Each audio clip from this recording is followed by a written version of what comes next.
ಚವನ್ ಕೊಟ್ಟಾಗ ನೀವು ಇರಲಿಲ್ಲ. ಸನ್ಮಾನ್ಯ ಸಭಾಧ್ಯಕ್ಷರೇ, ಸನ್ಮಾನ್ಯ ಬಜೆಟ್ ಮೇಲೆ ಚರ್ಚೆ ಮಾಡ್ಲಿಕ್ಕೆ ಧನ್ಯವಾದಗಳು. ಅಧ್ಯಕ್ಷರೇ, ನಾನು ಪಶುಸಂಗೋಪನಾ ಇಲಾಖೆ ಬಗ್ಗೆ ಬೇಗ ಮುಗಿಸ್ಬೇಕು. ನಮ್ಮ ಮುಂದೆ ಪ್ರಸ್ತಾವನೆ ಮಾಡ್ತೀನಿ. ಸಭಾಧ್ಯಕ್ಷರೇ, ಮೈಸೂರು ರಾಜ ಮುಖಪ್ರಾಣಿ ಸೇವೆ ಆಗಬೇಕು, ರಕ್ಷಣೆ ಆಗಬೇಕು. ಅದಕ್ಕಾಗಿ 3,05,000 ಎಕರೆ ಜಮೀನು ಕೊಟ್ಟಿದ್ರು ಸಭಾಧ್ಯಕ್ಷರೇ. ಈಗ ತಾವು ನೋಡಿದ್ರೆ 45,000 ಅಷ್ಟೇ, 45,000 ಎಕರೆ ಅಷ್ಟೇ. ಬಾಕಿ ಎಲ್ಲ ಅತಿಕ್ರಮಣ. ಮಾಜಿ ಮಂತ್ರಿಗಳು, MLAಗಳು ಈ ಪ್ರದೇಶಕ್ಕೆ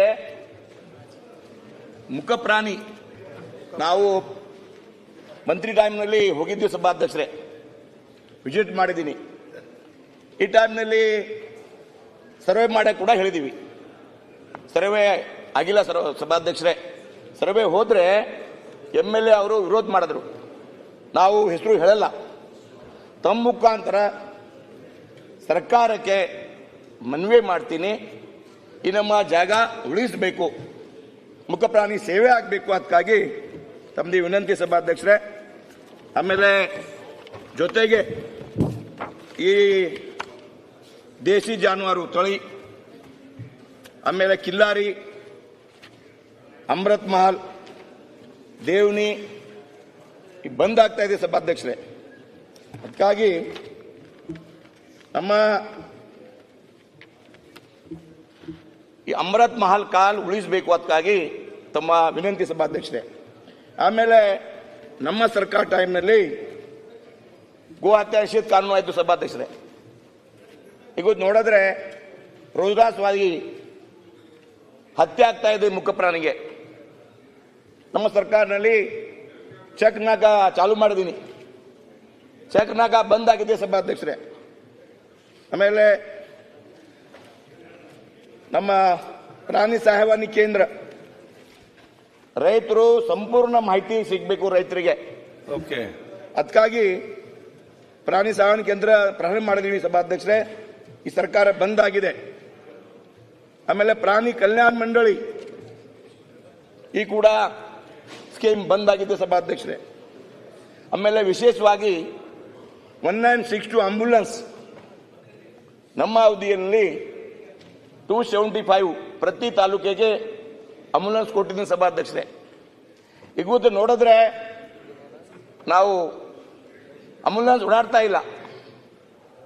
ನಾನು 2 ಸೀಪ್ ಮಾಡಬೇಕು ಇತ್ತು, ಒಂದೇ ಸೀಪ್ ಆಗಿದೆ. 8ರಿಂದ 9ರಿಂದ 5 ರಾತ್ರಿ ಫೋನ್ ಬಂದರೆ ಏನು ಮಾಡಬೇಕು? ಮುಖಪ್ರಾಣಿ ಎಲ್ಲಿ ಹೋಗಬೇಕು? ತಮ್ಮ ಮುಖಾಂತರ ಈ ಕೂಡ ಆಂಬ್ಯುಲೆನ್ಸ್ ಚಾಲು ಮಾಡಬೇಕು ವಿನಂತಿ ಮಾಡ್ತಾ ಇದ್ದೀನಿ. ಆಮೇಲೆ ಪುಣ್ಯಕೋಟಿ ದತ್ತ ಯೋಜನೆ ಕರ್ನಾಟಕ ಇತಿಹಾಸದಲ್ಲಿ ನಮ್ಮ ಮುಖ್ಯಮಂತ್ರಿ ಅವರು ಈ ಯೋಜನಾ ಪ್ರಾರಂಭ ಮಾಡಿದ್ರು. 27 ಕೋಟಿ 200 ಗೋಶಾಲೆಗೆ ಡಿಬೇಟಿ ಮುಖಾಂತರ ನಾನು ಕಳಿಸಿದ್ದೀನಿ ಸಭಾಧ್ಯಕ್ಷರೇ. ಇವತ್ತು ಬಂದಾಗಿದೆ. ಪುಣ್ಯಕೋಟಿ ಬಂದು ಒಂದು ಕೆಲಸ ಆಗ್ತಾ ಇಲ್ಲ. ಆಮೇಲೆ ನಮ್ಮ ಅವಧಿನಲ್ಲಿ ಜಿಲ್ಲೆಗೆ ಒಂದು ಗೋಶಾಲ, ಗೋಶಾಲೆಗೆ ದುಡ್ಡು ಇಲ್ಲ. ಗೋಶಾಲಾ ಬಂದಾಗಿದೆ ಸಭಾಧ್ಯಕ್ಷರೇ. ತಮ್ಮ ಮುಖಾಂತರ ಸರ್ಕಾರಕ್ಕೆ, ಮುಖ್ಯಮಂತ್ರಿಗೆ ವಿನಂತಿ ಮಾಡ್ತಾ ಇದ್ದೀನಿ. ಗೋಶಾಲಾ ಪುನಃ ಪ್ರಾರಂಭ ಆಗಬೇಕು, ಗೋಶಾಲಾ ರಕ್ಷಣೆ ಆಗಬೇಕು ನಮ್ಮ ವಿನಂತಿ ಸಭಾಧ್ಯಕ್ಷರೇ. ಆಮೇಲೆ ನಮ್ಮ ತಾಲೂಕಾ ಹೇಳ್ತೀನಿ ಸಭಾಧ್ಯಕ್ಷರೇ. ಆಮೇಲೆ ನಮ್ಮ ತಾಂಡಾಭಿವೃದ್ಧಿ ನಿಗಮ, ನಮ್ಮ ಊರೇ ಪಾಯಿಂಟು. ತಾಂಡಾಭಿವೃದ್ಧಿ ನಿಗಮ ನಮ್ಮ ಮಾಜಿ ಮುಖ್ಯಮಂತ್ರಿ ಯಡಿಯೂರಪ್ಪ ಅವರು ಪ್ರಾರಂಭ ಮಾಡಿದ್ರು. ಈಗ ಪ್ರಾರಂಭ ಇದೆ. ಬಟ್ ನಮ್ಮ ಕಲಾ, ನಮ್ಮ ಸಂಸ್ಕೃತಿ, ಅದಕ್ಕಾಗಿ ವಿಶೇಷ ನಾನು ಅನುದಾನ ಕೊಡ್ತೀನಿ ಹೇಳಿದ್ರು ಮುಖ್ಯಮಂತ್ರಿ ಅವರು, ಕೊಟ್ಟಿಲ್ಲ. ಆಮೇಲೆ ತಾಂಡಾನಲ್ಲಿ ಶಿಶು ರೋಡ್ ಇಲ್ಲ, ಡ್ರೈನ್ ಇಲ್ಲ, ಶಿವಲಾಲ್ ಭವನ್ ಆಗ್ತಾ ಇಲ್ಲ, ಬಂಜಾರ ಭವನ್ ಆಗ್ತಾ ಇಲ್ಲ. ಅದಕ್ಕೆ ತಮಗೆ ವಿನಂತಿ ಮಾಡ್ತೀನಿ ಸಭಾಧ್ಯಕ್ಷರೇ. ಲಾಸ್ಟ್ ಪಾಯಿಂಟ್, ನಮ್ಮ ಔರಾದ್ನಲ್ಲಿ ವಿಧಾನಸಭಾ ಕ್ಷೇತ್ರ, ನಮ್ಮ ಲಾಸ್ಟ್ ಕ್ಷೇತ್ರ ನಮ್ಮ ಇಲ್ಲಿ ಈಶ್ವರ್ ಖಂಡ್ರೆ ಸಾಬ್ರು ಇದ್ದಾರೆ, ರೆಮ್ ಖಾನ್ ಇದ್ದಾರೆ, ಎಲ್ಲ ಇದ್ದಾರೆ ಮೇಲೀಗ. ಹೇಳ್ತಾ ಇದ್ದೀನಿ. ಮಂತ್ರಿ ಇದ್ದಾರೆ. ಟೈಮ್ ಇಲ್ಲಲ್ಲ ಎಂತ ಮಾಡೋದು? ನಮ್ಮ ಕಾನ್ಸ್ಟೆನ್ಸಿ ಲಾಸ್ಟ್ ಕಾನ್ಸ್ಟೆನ್ಸಿ ಫಸ್ಟ್ ಅಲ್ಲಿಂದ ಫಸ್ಟ್ 52 ಮಾಡ್ಯಾರ. ಆಮೇಲೆ ಇಲ್ಲಿ ಮಹಾರಾಷ್ಟ್ರ, ಇಲ್ಲಿ ತೆಲಂಗಾಣ, ಮಧ್ಯ ಕರ್ನಾಟಕ. ಚಾನ್ಸ್ ಅದಕ್ಕಾಗಿ ನಮ್ಮ ಕನ್ನಡ ಹಿಂದೆ ಅರ್ಧ ಅದಕ್ಕಾಗಿ ನಾವು ನಮ್ಮ ಸಿಪೇಟ್ ಕಾಲೇಜು ನಮ್ಮ ಸರ್ಕಾರ ಅವಧಿಯಲ್ಲಿ ನಮ್ಮ DC ಇತ್ತು. ಈ ಟೈಮ್ನಲ್ಲಿ ಈಗ ಬಂದಾರ ನೋಡ್ರಿ ಗೋವಿಂದ ರೆಡ್ಡಿ. ಈ ಟೈಮ್ನಲ್ಲಿ ಮುಖ್ಯಮಂತ್ರಿ ತಗೊಂಡು ಪೂಜಾ ಮಾಡಿದ್ದೀವಿ. ಇಲ್ಲಿ ಮಂತ್ರಿ ಪಾಪ ಅವರು ಕಳ್ಸ್ಯಾರ, ತಿಮ್ಮ ಆಗಿದೆ ಹೇಳ್ತಾ ಇದಾರೆ. ವಿನಂತಿ ಇದೆ, ಜಲ್ದಿ ಸಿಪೇಟ್ ಕಾಲೇಜ್ ಪ್ರಾರಂಭ ಮಾಡಬೇಕು. ತಮ್ಮ ಮುಖಾಂತರ ಮಂತ್ರಿಜಿಗೆ ವಿನಂತಿ ಮಾಡ್ತೀನಿ. ಆಮೇಲೆ ಕೆರೆ ತುಂಬ ಯೋಜನೆ ಟೆಂಡರ್ ಆಗಿದೆ ಸಭಾಧ್ಯಕ್ಷರೇ. ಇನ್ಚಾರ್ಜ್ ಮಿನಿಸ್ಟರ್ಗೆ ನಿನ್ನೆ ಹೇಳಿದ್ರು, ಕೆರೆ ತುಂಬಿ ರೈತರ ಸಲುವಾಗಿ ನಮ್ಮ ಅವಧಿನಲ್ಲಿ ಮಂಜೂರು ಮಾಡಿದ್ದೀನಿ, ಟೆಂಡರ್ ಕೂಡ ಆಗಿದೆ, ಶೀಘ್ರದಲ್ಲಿ ಪ್ರಾರಂಭ ಆಗಬೇಕು ವಿನಂತಿ ಸಭಾಧ್ಯಕ್ಷರೇ.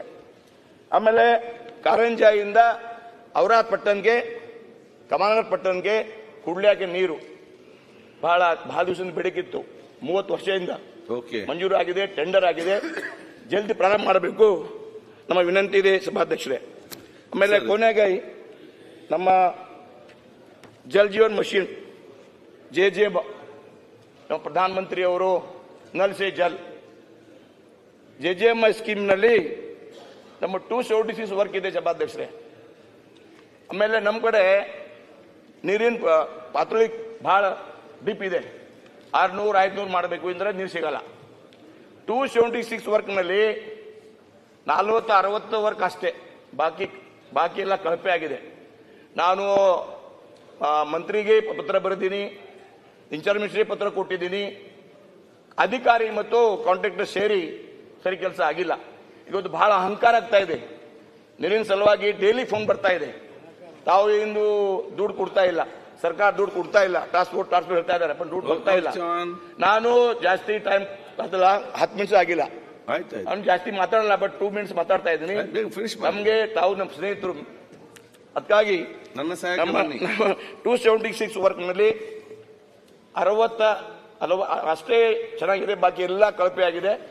ನಾನು ತಮ್ಮ ಪದೇ ಹೇಳ್ತಾ ಇದ್ದೀನಿ, ತಮ್ಮ ಮುಖಾಂತರ ಮಂತ್ರಿಗಳಿಗೆ, ನಮ್ಮ ಇನ್ಚಾರ್ಜ್ ಮಿನಿಸ್ಟರ್ ಹೇಳಿದ್ರು ನಾನು ಸಮಿತಿ ಮಾಡ್ತೀನಿ, ಸಮಿತಿ ಆಗಿಲ್ಲ, ಸಮಿತಿ ನಿರೀಕ್ಷಣೆ ಮಾಡಿಲ್ಲ, ಸಮಿತಿ ಸರ್ವೆ ಮಾಡಿಲ್ಲ, ಸರ್ವೆ ಆಗಬೇಕು.